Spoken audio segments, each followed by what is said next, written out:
بسم اللہ الرحمن الرحیم نحمدہ ونصلی ونسلم علی رسولہ الکریم اما بعد میرے عزیزوں اور بھائیوں، ہم اس وقت جو کچھ باتیں کرتے ہیں یہ سب دین کی باتیں ہوتی ہے اور اللہ عز و جل کی رضا کے لیے، اور یہ نیت ہے کہ ہم سب کی زندگی میں دین آ جائے۔ دین کی حقیقت صرف نماز روزہ اور زکوٰۃ و حج وغیرہ تک محدود نہیں، تسبیحات و تلاوت تک، معاشرت اور معاملات اور زندگی میں جتنے بھی شعبے ہیں ان میں اللہ تعالیٰ کا حکم ہو، زندہ ہو ہماری زندگیوں میں، اسے دین کہتے ہیں۔ میں نے 2 روز قبل ایک شخص کے سوال کے جواب میں ایک بات عرض کی تھی، اور اس کا خلاصہ یہ تھا کہ بھئی عام طور پر جو خلیجی ملکوں میں رہنے والے، مغربی ملکوں میں اپنے وطن سے دور بیوی بچوں کو چھوڑ کے رہتے ہیں، اس کی صحیح شرعی طریقہ یہی ہے، اللہ کو جو مطلوب ہے اور اللہ کی بارگاہ میں جو پسند ہے، کہ وہ بچوں کی نگرانی بھی ہو سکے تو ساتھ رہے آدمی۔ جی ہاں، وہ 20-21 منٹ میں نے اچھی طرح سے سمجھایا تھا۔ اس میں بعض ہمارے بھائیوں نے باتیں پوچھی ہے، جن سب کا نچوڑ اور خلاصہ سن لیجئے تاکہ یہ مضمون مکمل ہو اور بات جامعیت کے ساتھ مکمل سمجھ میں آوے۔ ہم سے ایسا ہوتا ہے کہ کبھی کبھی جی ایک طرف کی بات ہم ذہن میں رکھ لیتے ہیں اور دوسری طرف کی چھوڑ دیتے ہیں، اس کے نتیجے میں ایک طرف کی بات کو سن لیا اور دوسری کو چھوڑ دیا، تو اس کے نتیجے میں یہ ہوتا ہے کہ پھر یعنی بات ادھوری رہ جاتی ہے اور افراط و تفریط کا معاملہ ہو جاتا ہے۔ افراط و تفریط، یا تو حد سے زیادہ بڑھ گئے اس میں جی، اور یہ حد سے زیادہ کمی کر دی۔ اس لیے بعض ساتھیوں نے سوال کیا اور ماشاءاللہ اچھا سوال کیا، ان کو میں نے جواب دیا، لیکن ذہن میں بات آئی کہ اور اچھی طرح وضاحت کے ساتھ اس بات کو سمجھاؤں۔ میرے عزیزوں، میں ہوں یا آپ ہوں یا کوئی بھی ہو، ہم دنیا میں جتنے ہیں نا، ہاں ان کا سوال پہلے بتا دوں آپ کو۔ سوال کا ان کا خلاصہ یہ تھا کہ حضرت یہ جو آپ نے باتیں بیان کی ہے، تو اس میں ایک بہت اہم پہلو ہمارے ذہن میں یہ ہے کہ اگر کسی کے والدین اس کے ضرورت مند ہوں جی، اور کبھی ایسا ہوتا ہے کہ والدہ تنہا ہے، والد فوت ہو چکے، پہلے دنیا سے چلے گئے، اور کبھی اس کا الٹا بھی ہوتا ہے، والد صاحب ہے، والدہ دنیا سے چلی گئی اور ضعیف ہیں، کمزور ہیں، جوان اولاد ہے، اس کی ضرورت ہے، مدد چاہیے، خدمت چاہیے، اور مطلب یہ ہے کہ ساتھ رہنے کی ضرورت ہے ان کو کہ آپ حضرات ان کے ساتھ رہیں۔ تو پھر ایسی شکل میں ہم کو کیا کرنا چاہیے؟ یہ تو نہیں ہو سکتا کہ بھائی سائل سوال کر رہا ہے، بعض اپنے ہی احباب ہیں، دوست احباب میں سے پوچھ رہے ہیں کہ حضرت ایسا تو نہیں کیا جا سکتا کہ والدین کو بس چھوڑ دو ان کے حال پر؟ جی ہاں، اس لیے کہ اصولی بات ہے، یعنی والدین ہمارے وجود کا ذریعہ ہے، ہمارا وجود دنیا میں انہی کے ذریعے سے ہوا، اسباب کے درجے میں، اور جو ان کے حقوق شریعت میں بہت زیادہ۔ تو بہرحال خلاصہ ہے کہ اس طرح کا سوال تھا، ذہن میں رکھیے اور اس کو اچھی طرح سے اس کا جواب سمجھیے۔ اللہ عز و جل ہم سب کو حقوق کی ادائیگی کی صحیح طرح توفیق دے۔ حکیم الامت تھانوی رحمۃ اللہ علیہ نے بہت شاندار اس کو بیان کیا ہے، تعدیل حقوق الوالدین۔ یعنی میں نے ایک بڑے محدث کو دکھایا ہندوستان میں دیوبند کے، تو اس وقت انہوں نے جب طالب علم تھا میں، تو مجھے یہ فرمایا تھا کہ اس سے اچھا میں نے کہیں نہیں بیان کیا ہوا دیکھا کہ جس میں والدین کے حقوق کو بڑے شاندار انداز سے، یعنی ایک طرف بیوی کے حقوق ہیں، بچوں کے حقوق ہیں، والدین کے حقوق ہیں، اس کو ایسے شاندار طریقے سے حضرت تھانوی نے بیان فرمایا۔ بس وہی میرے ذہن میں ہے کہ میں آپ حضرات کو خلاصے کے طور پہ بتاؤں۔ میرے عزیزو، اگر ہمارے والدین کو ہماری ضرورت ہو، جی ہمارے والدین کو ہماری ضرورت ہے، اور ہم باہر رہتے ہیں، تو اب شریعت کا حکم متوجہ ہوگا ہماری طرف، یہی متوجہ ہوگا کہ والدین کی دیکھ بھال کرو، ان کی خدمت کرو، ان کو تمہاری ضرورت ہے، انہیں راحت و آرام پہنچاؤ۔ جی ہاں، صرف اس کی شکلیں مختلف ہو سکتی ہے۔ مثلا ایک شکل یہ ہے کہ اگر کراچی میں، بمبئی میں، دلی میں، لاہور میں اسلام آباد میں، یعنی غرضے کے کہیں بھی ہمارے والدین رہتے ہیں اور ہم بچوں کو لے کے سعودی میں ہیں، تو اب ان کی خدمت اور ان کی خبر گیری اور ان کی راحت رسانی کا ایک طریقہ تو یہ ہے کہ آپ ان کو اپنے پاس بلا لو۔ یعنی دنیا میں تقریباً اکثر ممالک کا جہاں تک میں نظام جانتا ہوں تو اولاد کو اکثر ممالک یہ حق دیتے ہیں کہ اگر آپ کو ہم نے رہائش کا حق دیا ہے تو آپ اپنے اس حق کا استعمال کرتے ہوئے والدین کو بلا سکتے ہو، وہ آپ کے پاس رہیں اور خوب ان کو آرام پہنچاؤ۔ میرے عزیزو، خوب خدمت کرو، ان کی خدمت سے جنت ملتی ہے، اور ان کی خدمت سمجھ لیجئے کہ خود دنیا میں آپ کی آنکھوں کی ٹھنڈک بننے کے لیے کہ اولاد آپ کی آنکھوں کی ٹھنڈک بنے، اور دنیا ہی میں یعنی والدین کے ساتھ یہ بر الوالدین کا ایسا معاملہ ہے، احادیث شریفہ میں سرور عالم صلی اللہ تعالی علیہ وسلم کے جو فرامین ہے، ارشادات ہے، اس کا خلاصہ ہے کہ اس کا آخرت میں تو بدلہ ملے گا ہی، لیکن اللہ عز و جل اس کا بدلہ دنیا میں بھی آدمی کو دیتے ہیں۔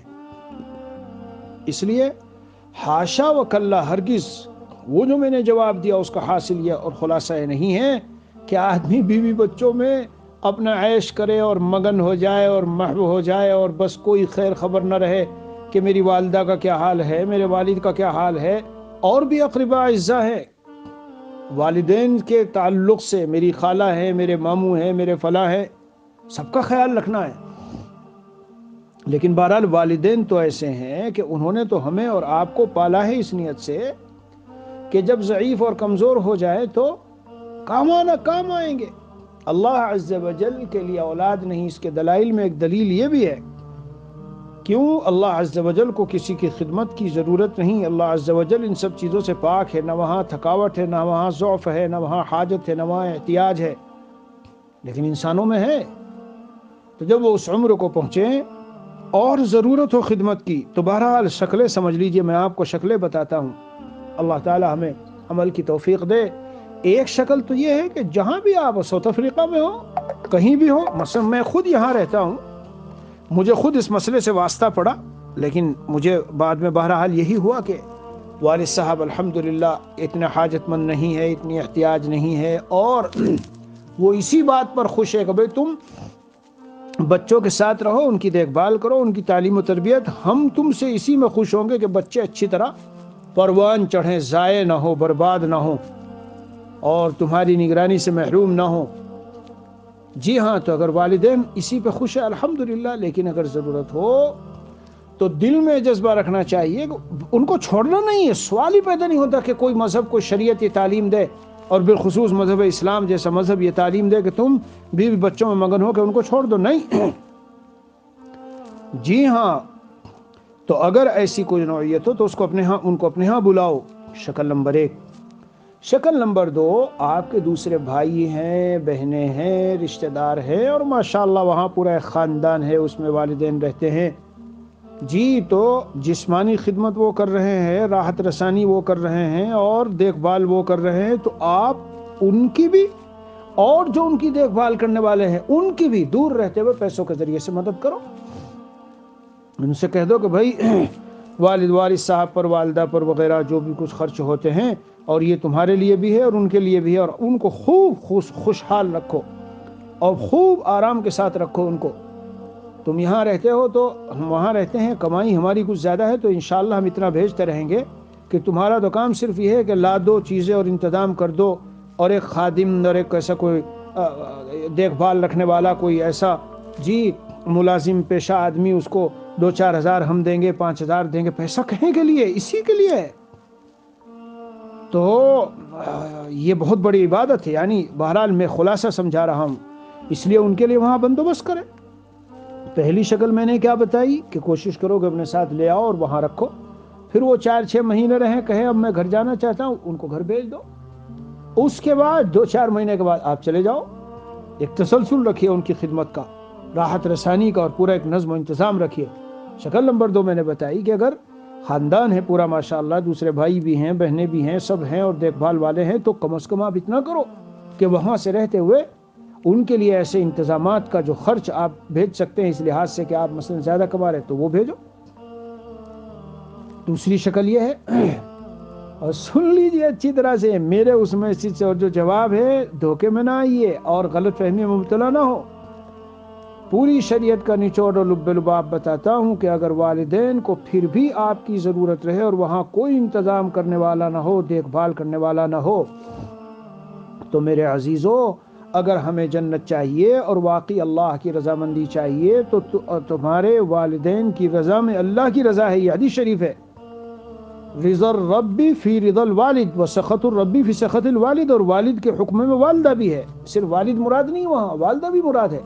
والدین کی رضامندی میں اللہ کی رضامندی ہے، اور والدین کی ناراضگی میں اللہ کی ناراضگی ہے۔ وہ جب رات کو کراہتے ہیں اور آہ بھرتے ہیں اور درد و تکلیف میں ہوتے ہیں اور ضرورت کے وقت میں انہیں کوئی کام نہیں آتا، اور آپ دور سعودی اور کہاں کہاں پہنچ کے عیش اور مزے لے رہے ہیں، اپنے بیوی بچوں میں مگن ہے، یہ ادا اللہ عز و جل کو قطعاً قطعاً قطعاً پسندیدہ نہیں ہوگی، یاد رکھنا۔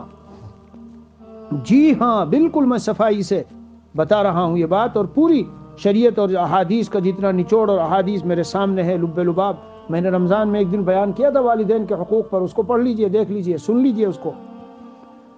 تو ایسی صورت میں کیا کرنا ہے؟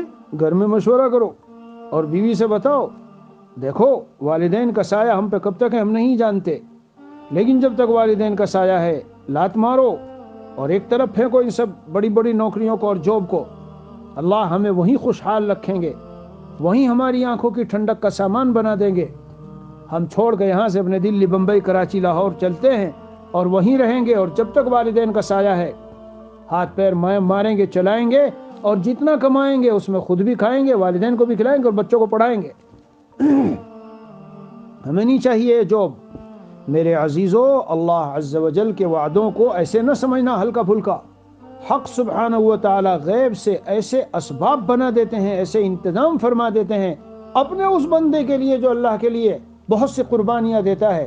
یہ قربانی ہوگی، شاندار جاب ہے، 5، 10، 15 ہزار ریال کما رہا ہے، لاکھوں وہاں ہے، لیکن والدین کی خاطر۔ میرے ایسے اہل تعلق بھی ہیں کہ جب انہوں نے یہ سب باتیں کہی اور میں نے ان کو تفصیلات بتائی بعض علماء میں نے کہا تم خلیجی ملکوں میں کیا کر رہے ہو یہاں بھائی؟ بس یہ جاب پہ چلے جاتے ہو اور 10,000 ریال مل جاتے ہیں اور 15,000 ریال مل جاتے ہیں، اور تمہارے علم کا کیا ہوگا جو تم نے پڑھا تھا، اور تم ذہین تھے اور باصلاحیت تھے۔ اللہ نے جو صلاحیت دی تھی، جو علم دیا تھا، وہ تو تمہارا کسی کام نہیں آ رہا نا یہاں۔ تو انہوں نے بتایا جی نہیں آ رہا ہے، اچھی زندگی گزر رہی ہے، شاندار بڑے عیش اور بہترین ایئر کنڈیشن گھر ہیں اور روڈ ہیں اور ساری چیزیں ہیں، اور لائٹوں کی سہولت اور موبائل کی اور نیٹ کی اور اس کا اور اس کا، اور سکون اور ہزاروں جھگڑوں سے محفوظ۔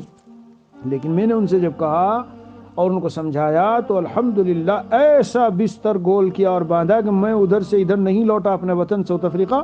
انہوں نے مجھے فون کیا، حضرت ہم کراچی پہنچ چکے۔ میں نے کہا شاباش، یاد رکھنا میری اس بات کو کہ اللہ کے وعدے ہیں، وہ کبھی تمہیں محروم نہیں کرے گا۔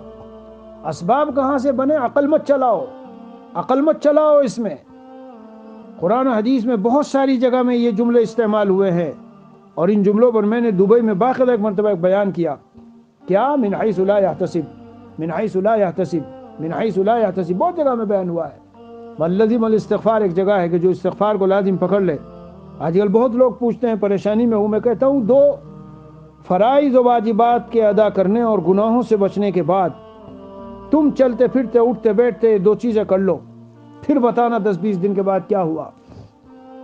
کیا؟ استغفار کثرت سے کرو، استغفر اللہ استغفر اللہ استغفر اللہ العظیم الذی لا الہ الا هو الحی القیوم واتوب الیہ، اور جو بھی استغفار کا کلمہ یاد ہو، اور درود شریف کثرت سے پڑھو۔ درود شریف کثرت سے پڑھنے میں خاص نکتہ میرے پیارو یہ ہے کہ نبی پاک صلی اللہ علیہ وسلم کا قلب، آپ کا قلب مبارک ہماری طرف متوجہ ہو جاتا ہے۔ ہاں، یہ خاص نکتہ ہے۔ جب خوب درود ہماری طرف سے جاتے ہیں رسول پاک صلی اللہ علیہ وسلم پر، فلاں ابن فلاں کی طرف سے یہ درود آیا ہے، تو اللہ کے رسول علیہ السلام کا دل خوش ہوتا ہے، توجہ بڑھتی ہے، حضور صلی اللہ علیہ وسلم کی دعائیں بڑھتی ہے۔ بہرحال یہ بیچ میں بات یاد آئی تو ملزم الاستغفار پر ہے کہ جو استغفار کو لازم پکڑ لے، جعل اللہ له من کل ضیق مخرجا، ہر تنگی سے اللہ اس کے لیے نکلنے کا راستہ بنا دیتے ہیں۔ وَمِن كُلِّ هَمٍّ فَرَجًا، اور ہر غم سے کشادگی عطا فرماتے ہیں۔ آج کتنے غموں نے ہم کو گھیرا ہے، کتنے ٹینشن ڈپریشن والے پھر رہے ہیں۔ میرے پیارو، ڈاکٹروں کی ٹیبلٹ ٹینشن ڈپریشن کی کھاؤ گے تو صحت اتنی خراب ہو جائے گی اور اتنے سائیڈ ایفیکٹ ہیں اس کے جس کی حد نہیں۔ یہ ہمارے حبیب آقا مدنی محمد رسول اللہ صلی اللہ علیہ وسلم نے جو چیزیں بتائی، یہ نسخے ان کو استعمال کرو، اور اگر دوائی کھانی ہے تو حکیموں کی طبی دوائی، طب یونانی کی چیزیں استعمال کرو۔ بہرحال یہ بات جو بیچ میں آئی ہے، اس پہ آئی ہے وَرَزَقَهُ مِنْ حَيْثُ لَا يَحْتَسِبُ، اور ایسی جگہ سے اللہ روزی دیں گے جہاں وہم و گمان بھی نہیں ہوگا۔ روزی کا مطلب ہم سمجھے منہ میں لقمہ کھانے پینے کا نہیں، ساری ضرورتوں کا انتظام۔ میرے بھائیو سامعین اور سامعات، اس کو یاد رکھنا، اس کو یاد رکھو، استغفار اور درود شریف دونوں میں بڑا زبردست اثر ہے ہر مشکل کے حل کے لیے۔ آئے دن روز میسیجوں میں بھیجتے ہیں لوگ، یہ پریشانی تو وہ پریشانی تو وہ پریشانی۔ میاں خشوع و خضوع والی اچھی طرح سے نماز پڑھو، دھیان سے قرآن کی تلاوت کرو، تسبیحات پڑھو، اور گناہوں کو بالکل چھوڑ دو، اور پھر اس کو لازم پکڑ لو جو میں بتا رہا ہوں، حضور پاک صلی اللہ علیہ وسلم کو بتایا ہوا نسخہ ہے۔ اسی طرح درود شریف پر ہے، جب کثرت سے پڑھو گے، خلاصہ حدیث کا آخر میں ہے اذن، تب تو کیا ہوگا؟ تکفر یغفر ذنبک، تیرے گناہ معاف کر دیے جائیں گے، وہ تکفا ہمک، اور تیری ہر غم اور ضرورت کی طرف سے کفایت ہو جائے گی۔ تو میں جو مضمون سمجھا رہا ہوں اس کو سمجھو، سمجھیے اس کو۔ اگر ضرورت ہو ایسی چھوڑ دو، وہاں مت رہو۔ دلی، بمبئی میں اور کلکتہ اور لکھنؤ اور کراچی اور وہ اسلام آباد میں، اور تمہارے والدین وہاں گاؤں دیہاتوں میں پڑے ہوئے ہیں اور وہ تمہاری لیے آہ بھر رہے ہیں۔ قطر، دبئی اور فرانس اور لندن اور امریکہ اور نیو یارک اور سعودی میں بیٹھے ہوئے ہو، اور وہ والدین وہاں بوڑھے پڑے ہوئے ہیں، والدہ بوڑھی پڑی ہے، کوئی اس کی خاص دیکھ بھال کرنے والا نہیں ہے۔ جی، والد اولاد کی طرح کون دیکھ بھال کر سکتا ہے؟ جو کولاد مارو اور چلو چھوڑ کے وہاں سے۔ جب تک والدین کا سایہ ہے میرے پیارو، ان کی خدمت کرو، خدمت کرو، خدمت کرو کہ اللہ راضی ہو جائے، اور جب اللہ راضی ہو جائیں گے تو دنیا میں بھی جنت کا مزہ ملے گا، دنیا میں بھی۔ یہی اولاد جس کو لے کے آپ باہر ملکوں میں بیٹھے ہیں، یہی اولاد، اور ان کے اوپر خوب خرچ کر رہے ہیں، خوب ہالیڈے بھی منوا رہے ہیں، سارا کر رہے ہیں۔ اگر والدین کی وہاں آہیں چلتی رہی اور آپ انہیں لے کے یہاں پڑے رہے، جی، تو یہی کل کو ناک میں دم کرنے والی بنیں گی۔ یہ خاص اثر ہے اس میں کہ تم نے اور ہم نے جیسا اپنے والدین کے ساتھ سلوک کیا ہو، آگے پھر ویسے ملتے ہیں، آگے پھر ہمیں ویسے ملتے ہیں، ویسے سلوک کرنے والے ملتے ہیں۔ تو خلاصہ پورا مضمون کو میں سمیٹ کر خلاصہ نکال لیتا ہوں۔ میں نے جو 2 روز پہلے تقریباً 20-21 منٹ میں ایک شخص کو سمجھاتے ہوئے میں نے جو باتیں بتائی کہ بھائی بیوی بچوں کے ساتھ رہو، ان کو ایسے الگ نہ چھوڑو، اس کا مفہوم یہ نہیں ہے کہ اگر کسی کے والدین ہوں اور ضرورت مند ہو اور اس کا کوئی انتظام نہ ہو تو آپ انہیں چھوڑو اور چھوڑ کے چلو، نہیں۔ کوئی سیٹنگ کرو، کوئی ترتیب کرو، اور ترتیب کرتے وقت بزرگوں سے مشورہ لے لو، اپنے بڑوں سے مشورہ لے لو۔ میرے والدین کے حالات یہ ہیں، میری معاشی حالت، اگر میں کراچی، دلی، بمبئی جاتا ہوں تو میری معاشی حالت بہت نازک ہے، سمجھ میں نہیں آ رہا کہ کیا کروں۔ ادھر بیوی بچوں کو بھی وہاں چھوڑتا ہوں تو بچے بہت ویران اور برباد ہوتے ہیں اور آوارہ ہو جاتے ہیں، اور یہ ہے وہ ہے فلاں ہیں، سارے اپنے احوال بتا کے مشورہ لو۔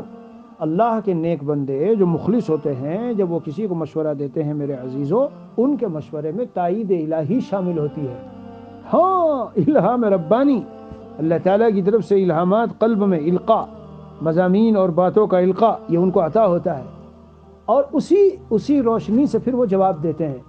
تو تائید غیبی سے جب جواب ملے گا تو مدد ہوگی، اللہ کی مدد شامل ہوگی۔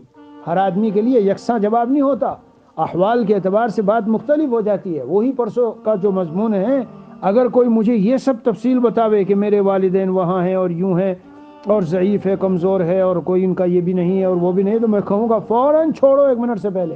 البتہ والدین سے پوچھ لو، ہو سکتا ہے وہ اس پر خوش ہوں کہ بیٹا تم آ کے کیوں پریشان ہوگے، اور ہماری تو گزر رہی ہے، کوئی بات نہیں ہے، اور جو کچھ تم کماتے ہو یہاں بھیجتے ہو، ہم اس سے اچھی طرح سے ہمارا سب کچھ ٹھیک ٹھاک چل رہا ہے۔ تو الحمدللہ، عورتوں میں بھی یہ جذبہ ہونا چاہیے کہ میرے شوہر کے جو والد ہیں، یعنی میرے خسر، وہ میرے والد کی طرح ہیں، مجھے ان کی پوری خدمت کرنی ہے، اور خدمت کر کے مجھے جنت میں پہنچنا ہے۔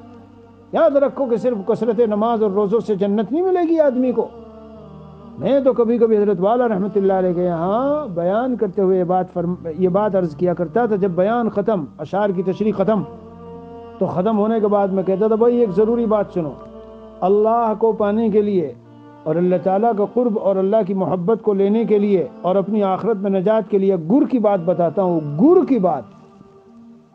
پھر بتاتا تھا میں، الخلق عیال اللہ فحب الخلق الی اللہ من احسن الی عیالی. ساری مخلوق اللہ کا کنبہ ہے، اللہ کو سب سے زیادہ پیارا وہ انسان ہے جو اللہ کے کنبے کے ساتھ اچھا سلوک کرے. حتیٰ کہ کتے بلی کے ساتھ اچھا سلوک کرنے والے لوگ جنت میں چلے گئے، میرے پیاروں جنت میں چلے گئے. وہ فاسقہ فاجرہ عورت تھی جس نے کنویں سے پانی نکال کر کے کتے کو پلایا تھا. ان کو حدیثوں کو سن کے یوں نہ کیا کرو کہ ایک کان سے سنا دوسرے سے نکالا. میں تو کہتا ہوں کوئی پڑوس میں ہے، دشمن بھی ہے، کوئی کہیں رہتا ہے تمہارا بدخواہ بھی ہے، پتہ ہے تمہیں کہ تمہیں کتنی ایذا پہنچانے کے چکر میں رہتا ہے، پھر بھی یوں سمجھ کے کہ یہ خدا کی مخلوق ہے اور حضور پاک صلی اللہ علیہ وسلم کا امتی ہے، جب یہ کلمہ پڑھتا ہے میرے نبی کا، کرو اس کے ساتھ حسن سلوک. اور وہ تو والد کی طرح ہیں، آپ کے شوہر کے والد ہیں، گویا کہ آپ کے والد ہیں ایک اعتبار سے، یعنی یہ سمجھ لو. ویسے ہی عظمت، خدمت، ادب، احترام کرنا چاہیے. میں نے جو کچھ وہ جواب تھا اور آپ لوگوں کو بھیجا، اس کا حاصل اور خلاصہ اور نچوڑ تو یہ ہے، ماشاءاللہ والدین بھی اپنی جگہ پر ہیں اور ان کے ساتھ اور آپ کے بھائی وغیرہ رہتے ہیں، اور کبھی وہ آتے رہتے ہیں، کبھی آپ آتے ہیں، کبھی وہ جاتے ہیں، کبھی آپ جاتے ہیں. اس طرح سے ایک ترتیب اور ایک سلسلہ قائم رہتا ہے ماشاءاللہ. سب کو موقع ملتا رہتا ہے والدین کی خدمت کا. تو پھر بھی بچوں کو کیوں چھوڑتے ہو ادھر ادھر؟ ہرگز نہ چھوڑو، اپنے ساتھ رکھو اور بچوں کی تربیت کرو اور ان کو پالو اور ان کو صحیح طرح سے اپنی نگرانی میں ان کی رہنمائی کرو. بہرحال یہ مضمون بہت ضروری تھا، کیونکہ بعض حضرات اس سے یہ سمجھ سکتے تھے، ہو سکتا ہے کسی کی سمجھ میں بھی آیا ہو کہ بھائی یہ تو بہت زیادہ ضروری ہے، اس لیے چاہے ہمارے وہاں گھر میں والدین کچھ بھی کہیں، میں تو بچوں کو ہر حال میں یہاں لاؤں گا اور ہر حال میں بچوں کے ساتھ رہوں گا اور جو بھی کچھ. نہیں، ایسا نہیں ہے. اگر کوئی شکل نہ بنے اور آپ اللہ عز و جل کی رضا کے لیے اور شریعت کے حکم کو پورا کرنے کے لیے کہ والدین میرے لیے بہت بڑی چیز ہے، مطلب اتنی بڑی چیز ہے والدین کہ ہمارا جو وجود دنیا میں ہوا تو کس نے دیا؟ اللہ نے دیا. لیکن ظاہر میں ہمارے وجود کے لیے اگر یہ والدین نہ ہوتے، جتنے بھی بیان سن رہے ہیں اور سن رہی ہے سب سوچ لے، غور کر لے، اگر یہ والد بیچ میں سے ہٹا دو تو ہم کہاں؟ ہم تو نتھنگ سے تھنگ جو ہوئے، لا شے سے شے جو ہوئے، کچھ نہ تھے جو کچھ ہوئے، تو کہاں سے ہوئے؟ یہی تو ذریعہ ہے ہمارے لیے. تو جو کسی کے وجود کا ذریعہ ہو اس کا کیا احسان ادا کیا جا سکتا ہے؟ اس کے احسانات کا کیا بدلہ دیا جا سکتا ہے؟ وَإِن ظَلَمَا وَإِن ظَلَمَا وَإِن ظَلَمَا، یہاں تک شریعت نے کہا ہے اگرچہ وہ والدین ظلم کرے تم اس نے سلوک کرو.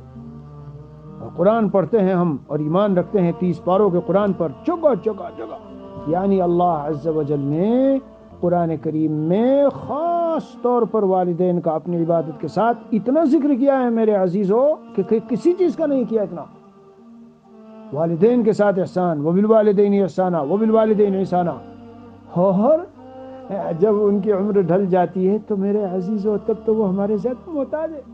اسی لیے تو اللہ عز و جل نے قرآن کریم میں خاص طور سے بڑھاپے کی عمر کا ذکر کر کے فرمایا وَقَضَى رَبُّكَ أَلَّا تَعْبُدُوا إِلَّا إِيَّاهُ وَبِالْوَالِدَيْنِ إِحْسَانًا إِمَّا يَبْلُغَنَّ عِندَكَ الْكِبَرَ أَحَدُهُمَا أَوْ كِلَاهُمَا فَلَا تَقُل لَّهُمَا اف. ایک یا دونوں کو بڑھاپا پہنچے تو اف بھی نہ کہنا، اف بھی. یہ بڑھاپے کی کیا خاص بات ہے؟ تو کیا اگر بڑھاپا نہ پہنچے تو ان کو گالیاں دے دو؟ نہیں، اشارہ اسی طرف ہے کہ اس وقت ان کو تمہاری شدید ضرورت ہوگی اور اس وقت ان کی عمر میں ہوتا ہے کبھی کچھ جملے، کبھی کچھ باتیں، کبھی ایسی چیزیں نکلتی ہیں. اسی لیے فیملی والے سن لے، جب رہو گے تو ان کی طرف سے کچھ ایسی باتیں سننی پڑے گی تو برداشت کرو، سکون سے برداشت کرو. اللہ والوں کی شان عجیب ہوتی ہے. ہمارے حضرت والا رحمت اللہ علیہ فرماتے تھے ایسے مواقع پر ریشم کی طرح سخت بنو، یعنی اپنے موقع پر جمے رہو مضبوطی کے ساتھ، لیکن نرمی سے بات کرو، نرم رہو. سب کو، جتنے آپ حضرات بات سننے والے اور دین کے کام کرنے والے، سب سن لیں. اگر اپنے خاندان میں، معاشرت میں اور لوگوں میں اور پڑوسیوں میں اور آس پاس میں اور دوستوں میں آپ کو دین پھیلانا، دین پر چلنا، دین کی باتیں کرنی ہے، دینی ایک نظام ہے اور اس کے تحت کچھ کرنا ہے، تو نرمی کے ساتھ اپنی بات کو رکھیے۔ سخت بنیں گے تو ٹوٹ جائے گا معاملہ، جی ہاں، سخت بنے گا تو ٹوٹ جائے گا۔ بس بہرحال یہ خلاصہ تھا، تو اس لیے میں نے سوچا کہ سمجھا دوں اور آپ کو بتا دوں۔ الحمدللہ یہ بھی پہلو آ گیا، والدین کا خیال از حد ضروری ہے۔ اگر آپ اپنے وطن سے اڑ کے کہیں بھی جاتے ہو تو یا تو ان کو ساتھ لے لو، یا ان کا کوئی ایسا نظم و انتظام شاندار کرو اگر خاندان کے افراد وہاں ہیں، اور یا اگر کوئی شکل نہیں بنتی تو بوریا بسترا لپیٹ کے چلو بھائی۔ والدین کا سایہ جب تک ہے وہیں رہنا ہے، اور اس کے بعد اگر ہوا تو پھر ہم دوبارہ اللہ موقع دیں گے تو پھر سے آ جائیں گے، اللہ تعالیٰ محروم نہیں کریں گے۔ اللہ مجھے آپ کو، ہم سبھی کو عمل کی توفیق عطا فرمائیں، اور دین جو ہمارا دین ہے وہ کذالک جعلناکم امۃ وسطا، اعتدال والا دین، اللہ تعالیٰ ہمیں حفظ حقوق اور حفظ حدود کی توفیق دے، یعنی حقوق بھی ہم حفاظت کرنے والے بنے اور حدود بھی پامال نہ ہو، افراط و تفریط میں نہ چلے جائیں۔ بیوی کے بھی حقوق ہے، والدین کے بھی حقوق ہے، دونوں کے اپنی اپنی جگہ۔ وصلی اللہ علی النبی الکریم وعلی آلہ واصحابہ اجمعین والحمد للہ رب العالمین۔